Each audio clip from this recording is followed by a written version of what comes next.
Oh man, I'm excited for the stories we're going to talk about today. There's one that I'm really excited about. So excited I was texting you last night, Pablo, my early thoughts. Yes. So that's a tease. We'll get to that, I think, Good after tease. mine. Mine's probably the only sportsy one, sort of. So here's the premise. Deshaun Watson stinks right now. He is playing very bad football. Dan and I talked about it a little bit this morning on his show. Talked about it on my podcast, Mina Kimes Show, featuring Lenny. Check it out wherever you get your pods. Yes.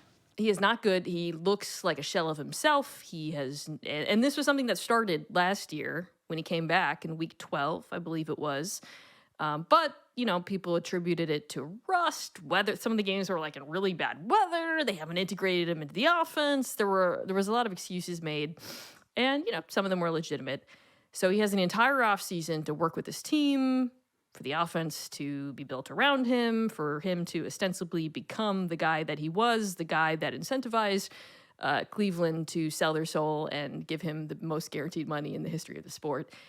And it is not working out through the first 2 weeks of the season. He does not look good in a way that is apparent to everybody.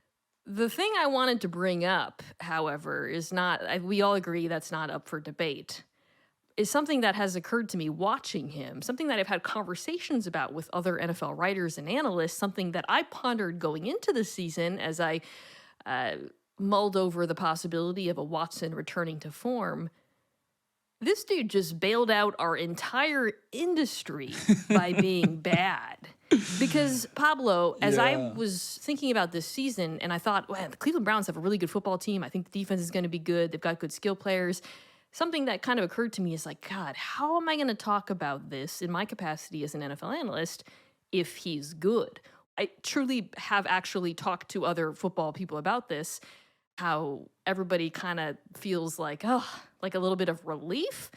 But boy, it's kind of a cop-out in some ways because we never had to reckon with, and maybe we will, it's been 2 weeks, but we certainly haven't so far had to reckon with that cognitive dissonance and what it would have entailed. I love the meta aspect of this story because it's both very funny and also it also says a lot about us. And I say this because I watch the Browns now, and here's a stat that just makes the point that Mina was saying.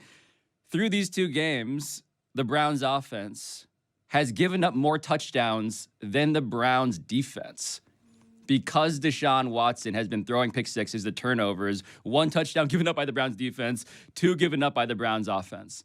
And I say that because it feels when I watch it, Dan, like this feels karmic almost, right? Like the most morally reprehensible transaction in sports history has been rewarded by a comeuppance that we rarely get with this magnitude. But then in terms of the karma of it, it does feel like we, as people who talk about this stuff, are getting an undeserved break. Like the whole thing about Deshaun Watson, and Mina and I have talked about Watson on all sorts of pods in the past, and we've always done it with the perspective of, here is a test for everybody. Not just for the Browns. We know the Browns failed. We know the NFL failed for the reasons of all those teams signing up in a line to sign Deshaun Watson. But for us, there was some notion of, here we get to show how enlightened we are, and instead we evade it. And I think that is both something that's eating Deshaun Watson's brain. That's the other part of this, right? Like, he's on Twitter blocking people. He is feeling the comeuppance in a way that is particular and familiar to anybody who's just been online too much, who's been popular and now isn't. But Dan, like, this is something that you yourself have dealt with, right? What do you do with the guy who is back and is suddenly a news story? Let's quantify, though, what Mina is saying when she says that he is bad, because according to NFL's next-gen stats, he ranks dead last in expected points added per dropback among all 35 quarterbacks with at least 200 passing attempts. So when you say bad, it's worse than Davis Mills, worse than Zach Wilson, worse than Carson Wentz. You have given $230 million guaranteed dollars to somebody who at 28 is playing like someone who does not have long-term prospects at the position. And in a sport that has gotten better at measuring so many things that are hard to measure, I put in front of you guys, how do you measure? Because you went from popular to unpopular, but it's more than that. from someone who has had a charmed, famed existence to someone who has had his sexual deviance / crimes put in front of everybody in a way that would make any of us uncomfortable if these kinds of privacies were there for all the world to see and you were unmasked in a way that might affect performance, that might harm you energetically on who you are as a human being, carrying around a drape of the world is looking at me, laughing at me, and everyone I meet, the word association is, this guy did at the very least things that are publicly, privately, shamefully reprehensible, and at the worst, criminal stuff. I think it's undoubtedly affected him. But I also think that we have a lot of counterfactuals of guys who have not been affected by it, or guys who have been involved in scandals involving sexual assault, rape accusations, domestic violence, whatever, and have come back and bawled out. And when they do that, the fans immediately rally behind them. So that's what kind of makes this sort of tricky, because we can point to him and try to like armchair psychologize and say, clearly the back knows that he's being memed and hated and that's affecting his performance. And I'm sure it is, honestly. It is something that I like when we try to put ourselves in, not necessarily those shoes, but the idea of being, exposed in the way that Dan just described has to affect a human brain. But there are just so many other examples of it not happening. And I think that's why this story is so interesting to me, because I was just so prepared for that to happen. Like mentally, I was like, okay, like if like right now, because he's playing bad too, because he's playing poorly, if you were to clip up me saying something about the fact that he's been accused of all these, he was accused of all these sexual crimes and misdemeanors and whatnot. And if you put that out now, I would not get hate. That's what I want to drill down on here. Like if you aggregated this and put it out, I would not get hate mails. If he was playing well, I would be inundated by hate mail right now, because that's what happens when we bring up this sort of behavior with players who are playing well, Pablo. This is why sports is such a unique place, is that the definition of success in sports demands celebration literally. Yeah. Right? We're clapping. Like the idea that you would not acknowledge that you would try to rain on someone's parade is itself evidence that you are a hater. You are a player hater in the most definitional sense. And in fact, part of the whole con of this, of sports in this way, is that we shouldn't need someone to be, good or bad to render a verdict when they are just there appearing. And the whole point is that they are there appearing and paid this much money with this context. Like that's all we need, right? Journalistically speaking, that's all we need. But Dan, as you know, part of being a sports journalist is not merely doing the journalism, it's figuring out how to be a part of the party as well. Because right now, if Mina in this alternate world is pointing out at the party, hey, let's not clap too hard, it's the definition of being Debbie Downer. Mina, you saw already Cleveland was, when this was starting, you saw what was happening at the tailgates. Cleveland was already rallying around with all of its history of losing and everything that's happened with the Browns. There was already stuff happening that suggested to you that Browns fans were ready to support this decision in the name of regional identity, team identity, in the name of I support my team no matter what. I felt some of this week in a way that was strange, where we were just talking about something like this, and I mentioned casually that Tyreek Hill, Yes. that I had declined to go on his podcast. We were going to do podcasts. I would do his, he would do mine. And then I told his people, I'm going to ask, just a fair warning. I know it risks the interview, but I'm going to ask at least a question about some of the stuff that he has hitting, men, women, and children.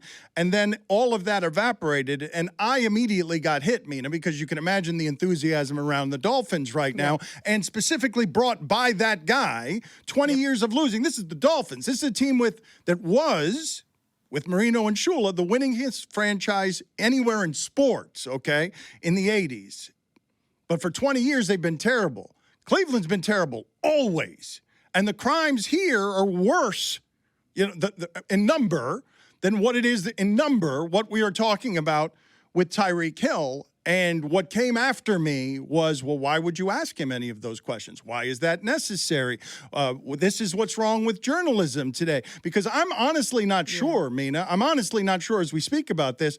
Who does the average American hate more, the misbehaving athlete or the media? Because it might be the media. And us asking questions and moralizing about this, and a lot of people don't want it in their huddle. Like, don't want it. They'll take the guy who scores touchdowns, no matter what he's done, because he makes them feel good. And the journalist asking those questions does not make any of it feel good.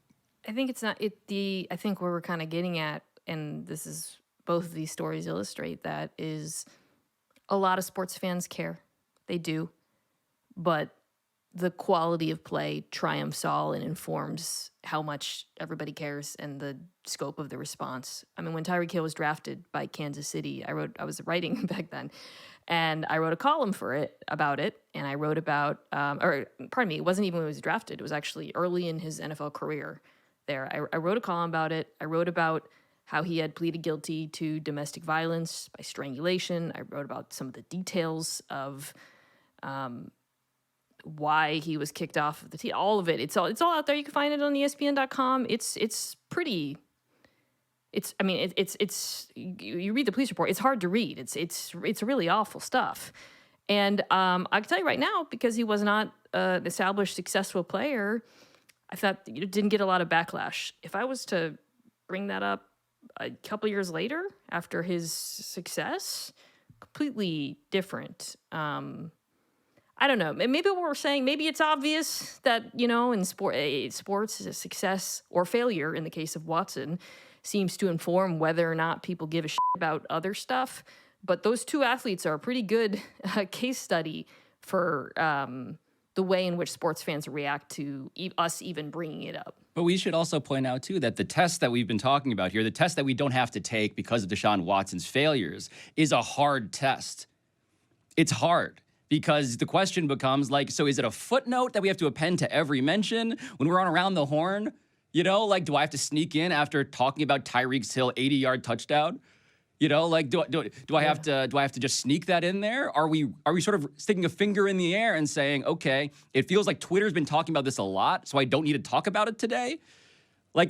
In an era of fragmentation of media consumption in which no one is watching the same thing, all of us also then feel this responsibility that is also fractured as to so who am I communicating with and what context do they have?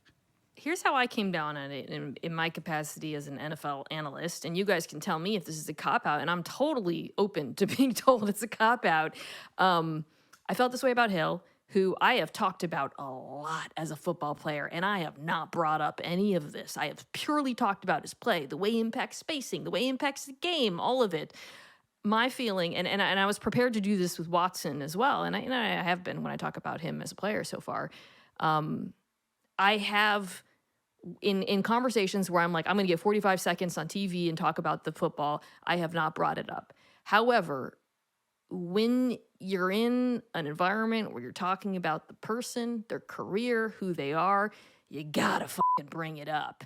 And people still fall short in that regard when they talk about why Watson wasn't on the field. Broadcasts have gotten a little bit better about this. Or if you're talking about, again, a Hill off the field, his life, his whatever, that's when, any omission is egregious to me. And Dan, if you were to, I think you were correct. You're going to podcast with the guy? Yes. Talked about him? 100%. That's not you giving 45 seconds about him, running a wheel route off of a short motion.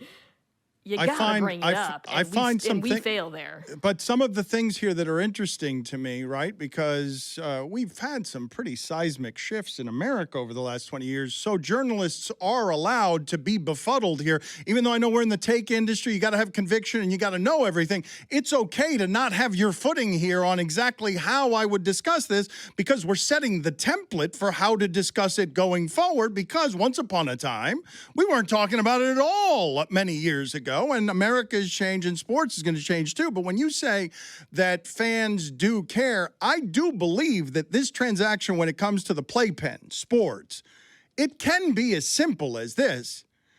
Tyreek Hill scoring touchdowns makes me feel good. You asking me to read a police report makes me feel bad. I am a sports fan. I am here for the entertainment. Don't make me feel bad. The Cleveland Browns make me feel bad enough because they don't get into the end zone enough. And so this is not something I want from my journalists in sports.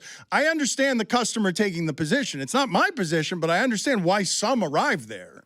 Some do. I just want to I recently did a survey for my podcast asking my listeners how they felt about, and so many of them were like, hey, thank you for talking about Deshaun Watson. I just want to say, like, yes, it feels the loudest guys are the ones in the parking lot with horrible signs, Browns fans.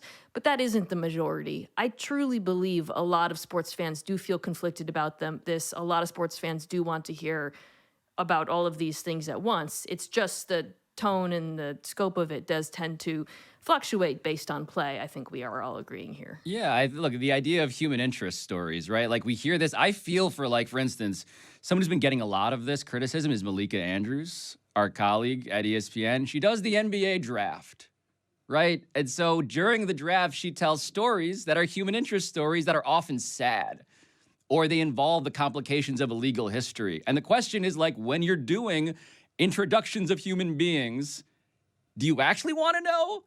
Or does it feel like you're raining again on the parade that you are, in fact, like, why are you bringing broccoli to the party? Like, we're not here for that. No, this is not time for vegetables. And even now, at the end of a segment like this, I'm wondering, truly, full disclosure, how can I melt some cheese over this broccoli? This has been a really serious topic, Dad. How are we going to get the fuck out of it to get to the funny stuff?